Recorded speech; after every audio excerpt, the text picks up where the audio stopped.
Potential is not something that only a few people have. You have to believe in the potential of potential to experience potential. Ooh, that's good. Put that on X. Let's get that as an advertisement. There you go. That's good.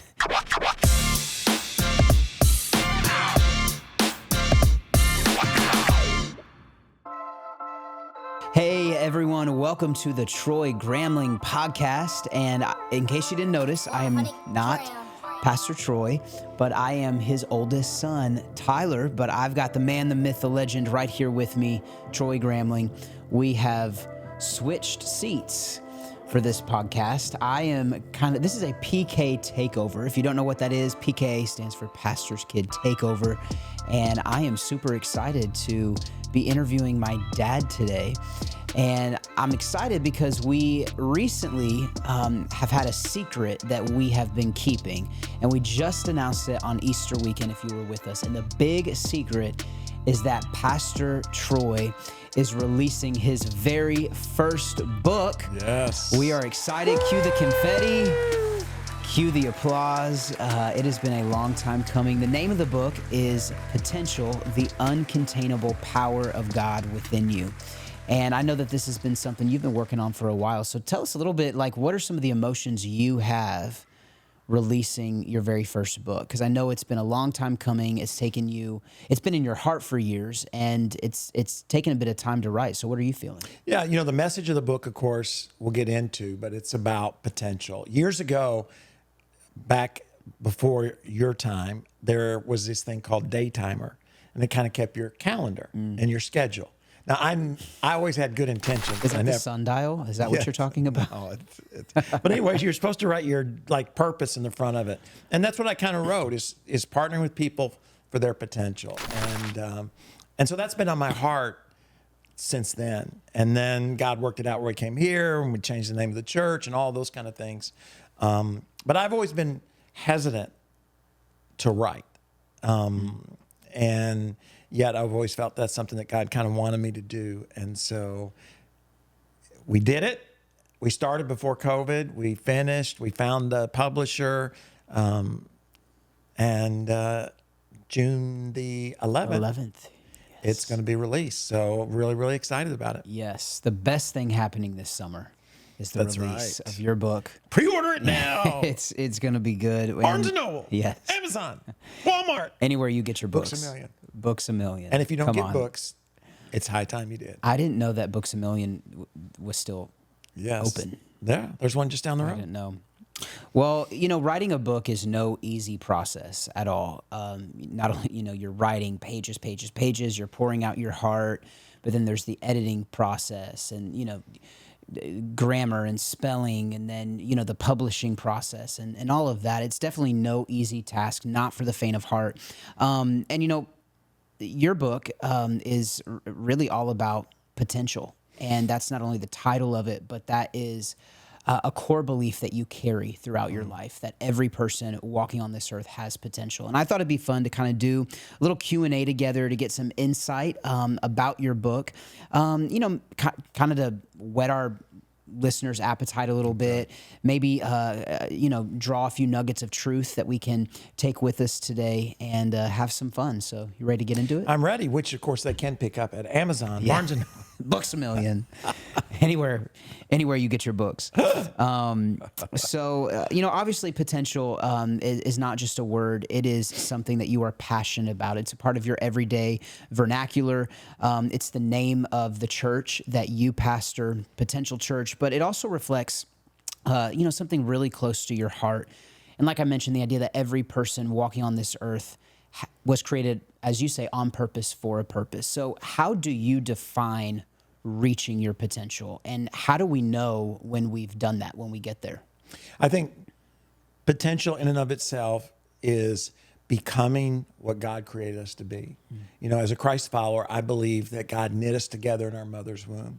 And with that is a destiny. It's a purpose, and that's what potential is. Potential is embracing that and going on the journey towards that. And I don't know if you ever, because, with every step you make, your potential increases. With every book you read, with every lesson you learn, with every relationship you enter into, you have greater potential. Yeah. And so I don't know that you ever per se arrive, but I do think when you're on the path. When you're going in the right direction, and you're reaching and striving. Paul says, I reach, and it's that idea of reaching out for something. And I think when you're doing that, as opposed to being distracted or pursuing something that doesn't, it just doesn't feel right. Yeah. And so I think, to me, that's the excitement about potential, is that we can see it, but we don't know exactly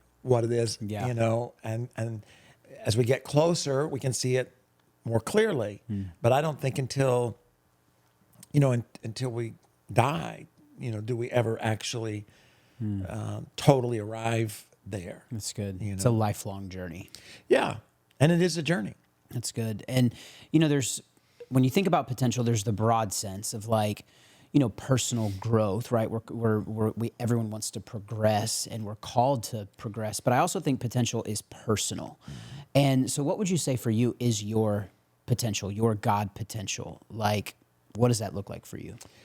Yeah, and again, it's a journey. If you'd have asked me that when I was young, I would have said it was to coach, to inspire, to teach, to direct young men, because I wanted to be a boys basketball coach, but also to teach. So young men and women, that I would have said that's, my personal potential. That's what and then God took the desire to influence, to encourage, to challenge, more than anything, to challenge, young children, and to do that in a spiritual sense. Yeah. Because I think who we are spiritually is who God created us to be. So that takes all aspects of our lives, our marriage, our profession, our parenting, our health, our walk with God, all those different areas of our life. So, for me, when I think about what is my potential, and then it's like, so what am I going to do along the way that broadens that? So, how can I more effectively partner with you for your potential?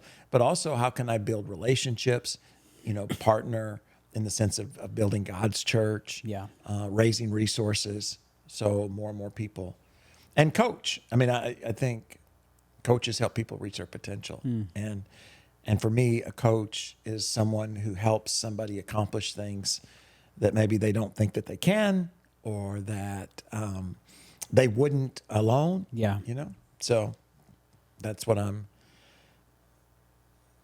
always ran after, whether it's as your father or your mother's husband or the pastor, is to try to, challenge, coach folks to be everything God created them to be. Yeah, no, that's good. I think what I love about how you talk about potential is that it's not perfection, but it's progression. Perfection is something that's never going to be attainable this side of eternity. I love, my mother-in-law says perfection is reserved for heaven. It's the only perfect place with perfect people. Everything else is a progression. And what I love about the idea of reaching our potential, and you talk about this a lot in your book, is it's where we're going. And we're not going to get there in one day or in one giant leap. It's going to be a progression. It's going to be, the decisions we make today that impact tomorrow, that impact next week, next month, next year. And the goal is just to consistently get better. A lot of people view success as it's just a linear pathway that is always, tracking upward, when in reality it's 5 steps forward, it's 3 steps back, it's 1 step forward, half a step back, 2 steps forward, 1 step back, as you're journeying towards reaching your potential. And what I love about your book is you're not just talking about the fact that we all have potential. That's the starting point for anyone who believes that they don't have a purpose or they don't have a destiny. You really touch on that in the introduction and right in chapter 1. Like we're going to settle it right here, that's not true. You do have a purpose, have a destiny, but you also give a practical how-to guide. And so when it comes to reaching our potential, do you believe it's a series of steps? Is there a formula for it? Like, talk to us a little bit about that. Well, the whole book is following the people of God as they go from being enslaved, which, we kind of all start in that sense that we feel contained or controlled by something, Yeah. to what the Bible calls the promised land. And the promised land, sometimes there's old songs written as if it were heaven, but it's not really heaven because they have battles there. Yeah. I see it as a picture of success or destiny, purpose, potential, right? This is what God promised them. It's what's available to them, but they're not there yet. So it's a journey, and any and every journey, as you said, has hills and valleys and rivers, and it's an adventure. And so it's a process. The good thing is, though, here's a great example that we can follow and learn from, so that it's a lot easier to follow the GPS than it is to try to figure it out along the way. Yeah. You're going to make less wrong turns. Yeah. And so to me, the great thing about this story that we follow along with, it's kind of like our GPS to our own destiny or our own potential or purpose for which God created us. Yeah, no, I love that. And one of the things that I have always respected about you, not just as my dad, but also as my pastor, is that and you touched on it a little bit earlier, how you have a coach's heart and a coach's mentality. Your greatest passion is to coach people along the way. And that's a journey, and that requires patience and humility. But that's your heart. You want to give people opportunities. I've watched you so many times give away leadership, give away opportunity, give away credit, not looking for the recognition or credit for yourself, but looking, how can I give that away to others and help them win, help them succeed? But of course, with that comes a lot of pain as well, and a lot of challenge, because when you're coaching people, you're pouring your heart out to them, and you're teaching them along the way, and you're tweaking their heart, and you're correcting behaviors and actions, and you're giving your heart to someone. And with that comes challenge and pain. Is that something that you kind of talk about, those experiences in your book? Can you kind of give us a little bit of insight as to how you address that? Yeah, I think, again, if we're going to follow the people of Israel, they make some bad decisions along the way. Mm-hmm. They invite some of the wrong people along the way. And all those things cause pain. Mm-hmm. They make the journey seem longer. Yeah. And so, in the book, we talk about, well, how do you, who do you bring on the journey? We talk about, what about when you make a wrong turn? The Bible says the people of God went the roundabout way. And that was on purpose. Yeah. They weren't ready, so God took them the roundabout way. They say that you could walk from Egypt to the Promised Land in a little over a month. Yeah. It took them 40 years. And so the length of the journey wasn't, the number of miles. Yeah. It was how far were they from being ready for God's promise. Yeah, and I think the same thing is true for us. It's not that where God wants to take us is so far away. It's just we're not ready. Yeah. And so we're trying to run to get somewhere that we're not ready. God wants us to be prepared. And how does he do that? Well, of course, he does that the roundabout way. He does that through the challenges, the struggles, even the mistakes that we make along the way. That's good. And do you think, like, when it comes to overcoming pain, because I think everyone thinks that they're probably better at this than what they really are. Most people I talk to say that they have a high pain tolerance. I don't know that I meet people often. They're like, yeah, I have a weak pain tolerance. It's almost like we take pride in having a high pain tolerance, but I think sometimes that can be a mask or a facade, because sometimes we say that, but then we sit in our pain. We hold on to our pain. We let our pain fester, Do you feel like what is one thing that you've experienced and maybe that you talk about in your book, how we overcome pain? That's a good question, of course. And I think one of the things that we can all do with pain, and this is not the easy answer, but it's what the people of God did. It's what Moses did, who led them to the promised land, is take one more step. We tend to want pain to leave. Yeah. When in reality, God allows us to go through pain to transform us. And so that means rather than run away from it, I just trust him and step through it. And again, that's easy to say, and everybody thinks they're good at it. But there's a good way to tell. It's just, it's like physical pain. Yeah. Did you get up and go to work today? You know what I mean? When you turned your ankle, did you get up and go? Did you? Yeah. And so I think if we really do a self-evaluation of, did I take another step? Did I not give up on my marriage today? Did I not give up on my kids? Did I not give up on my job? Did I not, in other words, did I take that next step? And I think when we do that, just like it did in the people of Israel as they, God's people as they walked forward, and then, when Moses got frustrated and he did the opposite, well, the cost was high. But yeah, I think again, it's very evident in their journey. And the great thing about it, I mean, the thing I love about the story is they got there. Yeah. And everybody that's listening or watching today, it's important for them to remember that they can get there. Yeah. Whether they're just beginning the journey or whether they're, 35 years in the desert, it feels like, wherever they may be, if we keep trusting God, we can get there, because we all, potential is not something that only a few people have. You have to believe in the potential of potential to experience potential. Ooh, that's good. Put that on X. Let's get that as an advertisement. There you go. That's good. I love that you said that pain is meant to transform us. And transformation is all about change. And it's impossible to change without humility. And something I feel like I keep coming back to lately is like, I feel like God allows us to go through pain because pain is the only thing that is powerful enough to kill our pride. And unless our pride is removed, we will never have the kind of humility that transformation requires. And so I love how you say that and how you talk about that. And even in your book, how you address that. Because, we're all going to go through seasons of pain. It is inevitable.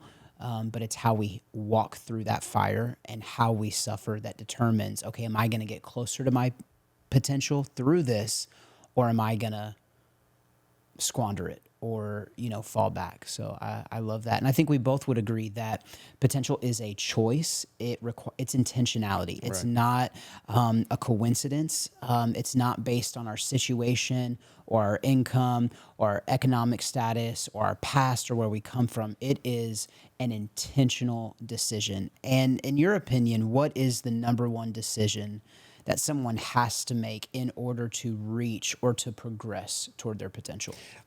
I mean, this may sound oversimplified, but I think it's the first one. I think it's the belief in their potential. That's why I said you have to believe in the potential of potential to experience potential. In other words, you got to believe that it's possible. That because we tend to have these thoughts when life doesn't go right. At the beginning of life or the beginning of a new job or the beginning of starting a business, we're filled with what could it be? But when we run into that first, the Red Sea and the Egyptian army in the story, you got the Egyptian army that's behind them, you got the Red Sea that's in front of them. And what do the majority of them say? Let's go back. Let me just go back to where life was easy. I had to check it's like when you start a business. And then all of a sudden the economy goes in the wrong direction. And now you're responsible for the rent, and you're responsible to pay all your employees, and you're responsible. It's like, you know what? Let me just go back and work at the factory. I got to check, it's okay. And yet, what we see in the story and what we're taught how to do is to, trust God to continue to move forward and believe there's potential in this. I mean, Moses says in that moment, he tells them, all these people are like, let's just go back. Let's surrender. They're going to kill. This is going to end poorly. And Moses says, no. you're going to see God do something you've never seen before. Yeah. And I think that's the hardest part.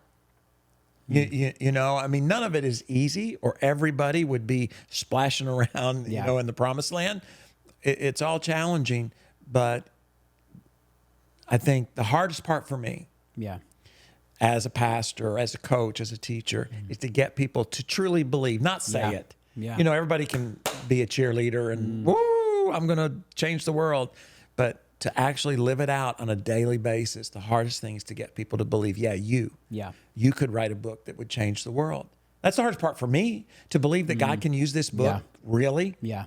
You know what I mean? And it not just sit around on a few shelves and us all clap our hands, but it just be something that happened, as opposed to something that could truly, I mean, that's potential, right? Does it have the potential to do that? Well, we know it does, because it's based on a story that has done that. But to believe that, so that I'll live in that and act in that, is the hardest part. And so I think that's always, I think everybody listening, they clicked it on. The only reason they clicked it on is because they're having a hard time believing in potential. Yeah, no, I think that's so true. And, you know, you talk about the story of the Israelites, but you also get into some of your own personal experience with that. And I won't give it all away, but even in, you know, the first couple of chapters, you talk about, you know, you and our families moved to South Florida, and the temptation to go back to what was familiar, what was comfortable, but making the decision to take one more step forward. And it's through those small steps that you're pastor of a large church. You've got global influence. We're sitting here today on the Troy Gramling podcast because of small steps forward. And, you know, I love that you talk about belief. And would you say that, like, if there was one key takeaway or one thing that you want, you know, readers to take away from your book, would you say that it's that, just the permission to believe in yourself again? Yeah, I remember, you know, we moved here, and I didn't move here to be the lead pastor. I mean, I just moved here. Do you remember how old were you? I want to say 8. I think it was 8 years Bailey old. is just a few months old. Baby. Carson is 5. So, and we were living in a mobile home, and some of the plumbing messed up. And my dad was a plumber. And so I remember calling him telling me what to do, and me getting on the interstate here, which is 595. And as I'm talking to him to go to Home Depot, and, you know, thinking it'd be so much easier just to load everybody up and go home. This is not going the way I thought. What I didn't know at the time is, in a matter of months, Pastor Dan, who was the pastor here at the time, was going to come to me and tell me he was leaving to teach his book, and that he was going to have me be lead pastor. You know, I had no idea. And all I could commit to in those moments is just the next day. Yeah. You know, not, well, we're going to be here for 10 years, because in your heart, there are those times where all you have the strength is, you know, for that one more day in that marriage, or in that situation, or that environment. But you never really know when God's going to part the Red Sea. Yeah. You know, when he's going to send, you know, in the Bible, he sends them manna, which is the food that they eat. Yeah. Because they're like, you're hungry, you know. You just never know when that's going to happen. I want to thank you guys again for joining us on our special episode of the Troy Gramling podcast. And I want to encourage all of us to get our pre-order copy of Potential, the Uncontainable Power of God Within You, at Amazon, Barnes & Noble, your local Walmart, Target, even gas station, wherever you can pick it up. Listen, we're really excited about this, and I'm grateful for the opportunity to sit down with my dad and have a chat about it. Again, thanks for tuning in, and we would love it if you enjoyed this podcast to like it, share it with somebody, and encourage them in their week. We will see you next time on the Troy Gramling podcast. Take care.